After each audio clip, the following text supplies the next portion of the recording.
माय माऊली नमस्कार. सण वार उत्सव त्रिवेणी ओवी जागर उपक्रमात आज आपण पिंपळ पूजेचं महत्त्व अभिवाचनातनं श्रवण करूया. पिंपळ पूजा. पिंपळ वृक्ष तुम्हा आम्हा सगळ्यांचा परिचित. पिंपळ वृक्ष अश्वत्थ वृक्ष म्हणून ओळखला जातो. मूलतः ब्रह्मरूपाय मध्यतो विष्णुरूपेण अग्रतः शिवरूपाय अश्वत्थाय नमो नमः. भगवद्गीतेतच भगवान श्रीकृष्णाने असे म्हटले की देव त्यात वास करतात. 3 देव त्यात वास करतात. कोणते? ब्रह्मा, विष्णू, महेश. पिंपळ पिंपळा पिंपळेश्वर तुझ्या ठाई रुद्रकळा. ब्राह्मण येती दारी, गायी येती गोठी, मी आली तुझ्या दर्शना, मी आली तुझ्या दर्शना. असे श्लोक नित्य म्हणून पिंपळाला नमस्कार करावा. सर्वांनीच महत्त्वपूर्ण वृक्ष आहे म्हणून पिंपळ पूजेची कहाणी किती आशयपूर्वक सांगितली हो. मर्म समजले तरच पूजेचे महत्त्व कळते बरं का. आता म्हणतात ना की जे श्रावण महिन्यात 9 दिवस पिंपळ पूजा करायची, पण आता सगळेच काय म्हणतायत की अगो बाई नको पिंपळ पूजा, कारण नोकरी करायची, लांब जायचं, दिवसभर कामं करायची, मग कसं माझ्याने उपवास पेलेलो. शहरात असेच, परदेशात पण तसेच. अळणी भोजन करावे लागते. खरं जर बघितलं तर अळणी भोजन शरीरासाठी अतिउत्तम असते. संयम, नियम, त्याग, मन, बुद्धीला स्थैर्य देणारे असे हे व्रत आहे. पावित्र्य, मांगल्य शुद्ध भावनेने श्रद्धेने केल्यास भगवंत आपल्याला नक्कीच प्रसन्न होतो व आपल्याकडनं करवून घेतो. पूजेत असणारी सर्वच नित्य उपयोगी आयुर्वेददृष्ट्या औषधी पदार्थ आहेत. चला तर बघूया पूजेत काय काय.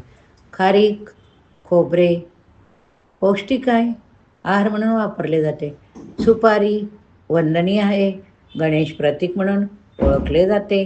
तसेच नागवेलीचे पानं हे सुद्धा आयुर्वेदात खूप महत्त्व सांगितले गेले आहे. पचनशक्ती वाढवणारी असते. हळकुंड लेकरूबाळी लागतात. विवाहित स्त्रियाला वंशवृद्धी व्हावी म्हणून संतान प्राप्तीसाठीच हे व्रत असते.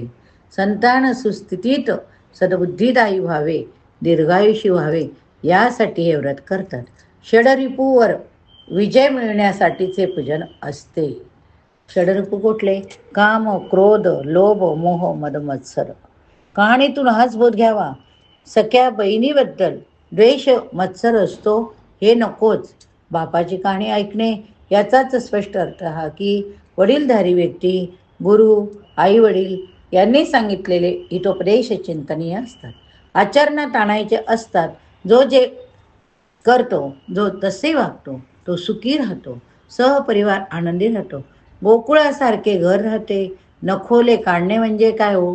आपल्यात सहनशीलता वाढावी म्हणूनच खिरीची पण आपण नैवेद्यासाठी खीर ठेवतो. नखाणे वृक्षाची साल काढणे, मन प्रसन्न राहण्यासाठीच ही पूजा करायची. पहाटे उठावे, शुचिर्भूत व्हावे, व्रतस्थ राहावे. 9 दिवस ब्रह्मचार्य पाळणे, गादीवर न झोपता, बेडवर न झोपता खाली आपण एक सतरंजी टाकून झोपतात. शरीर मनशुद्धी यांना संयमित करण्यासाठी हे नियम असतात. कुठल्याही परिस्थितीत आपल्याला राहता यावे हे आपल्याला ह्या व्रतामुळे समजते. नववस्त्र परिधान करणे म्हणजे काय? स्वच्छ वस्त्र असावे, सोहळ्यात राहावे हा पावित्र्याचा भाव होय. प्रदक्षिणा, सुताच्या फेऱ्या, पाण्याच्या फेऱ्या, झाडाला आपण कधीच पाणी टाकायला जात नाही, तरी त्यामुळे भगवंत आपल्याकडून ही सेवा करून घेतो. सरळ सोप्या पद्धतीने करून घेतात. शरीरासाठी शुद्ध हवा, व्यायाम सारे अनायास मिळते. निसर्ग गुरु आहे, फक्त कळते. ऑक्सिजन मिळतो हो. कणिक जात्यावरची आपण दळतो रवेदार. जीवन सत्वयुक्त असते, गूळ लोहयुक्त असतो. त्याची फळे बनवून पिंपळाजवळ ठेवतात. त्यामागे उद्देश काय? तर भूतदया प्राणीमात्रावर 9 दिवस आपण भोजनातही ते वापरतात आणि त्याच्यावर आपण प्राणीमात्रावर सेवा करतो. मूग डाळ, तांदूळ, ज्वारीच्या लाह्या, दूध, दही भोजनात हवे. साजूक तूप सारे सकस आहार आहेत. मिरची बंद. खरोखर जर आपण हे व्रत जर 9 दिवस केले, म्हणजे व्रतच करायला हवे असे नाही, पण 9 दिवस जर आपण पिंपळाजवळ जाऊन जर अशा प्रकारे उपासना केली, तर नक्कीच आपली ॲसिडिटी, आम्लवात नक्कीच चालला जाईल. पण भगवंतावर विश्वास ठेवा. शरीरासाठी उपयुक्त आहे. मनशांतीसाठी स्वभाव शीतल, शांत, संयमी राहावं. म्हणूनच बघा तुम्ही, नदीकाठीच पिंपळाचे वृक्ष असतात, की जेणेकरून आपण आपल्या घरापासून चालत चालत घरातील संसाराचा लोभ, मोह, माया, मद, मत्सर सगळं विसरून आपण नदीकिनारी जातो. सौंदर्य पाहत पाहत मनाला शांती मिळते. फक्त 9 दिवसासाठी आहे तरी आपल्याला नको आहे. आश्चर्याची गोष्ट. कलियुगात नामस्मरण, श्रद्धेने व्रतवैकल्य, उपवास करणे याचेच नाव तप. भगवंत करुणाघन दयाळू गीतेत सांगतायत, शरीर रक्षितो धर्माः.